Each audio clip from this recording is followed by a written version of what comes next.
আপনারা যারা কনফিউশনে থাকেন যে আমার ফুল টাইম জবটাকে ছেড়ে দিয়ে একটা সার্ভিস সেলিং বিজনেস আমি চলে আসব নাকি আসবো না, এই ভিডিওটা আপনার জন্য।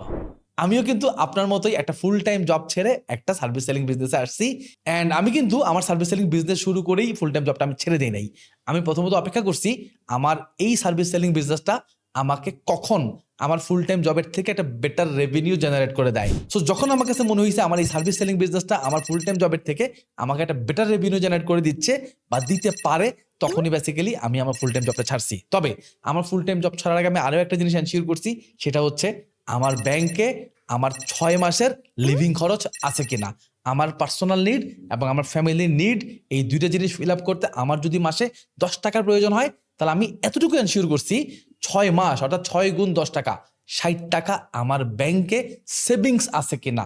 যদি আপনার ব্যাংকে 60 টাকা সেভিংস থাকে অ্যান্ড আপনি যদি দেখেন আপনার এই সার্ভিস বিজনেসটা আপনাকে আপনার জবের সমপরিমাণ রেভিনিউ জেনারেট করতে হেল্প করতেছে, তখন আপনি ডিসিশন নিতে পারেন, হ্যাঁ এখন আমার সময় হয়েছে আমি আমার ফুল টাইম জবটাকে ছেড়ে আমি আমার সার্ভিস সেলিং বিজনেসটা শুরু করব। সো ক্রিস্টাল ক্লিয়ার কথা, আপনার সার্ভিস বিজনেস আপনাকে যদি আপনার জবের সমপরিমাণ রেভিনিউ জেনারেট করতে আশাবাদী না করে, আপনার ফুল টাইম জবটা আপনার ছাড়া উচিত না। অ্যান্ড সেকেন্ড হচ্ছে, আপনার হাতে যদি অ্যাটলিস্ট 6 মাসের সেভিংস না থাকে, তাহলেও আপনার এই ফুল টাইম জবটা ছেড়ে আসা উচিত না।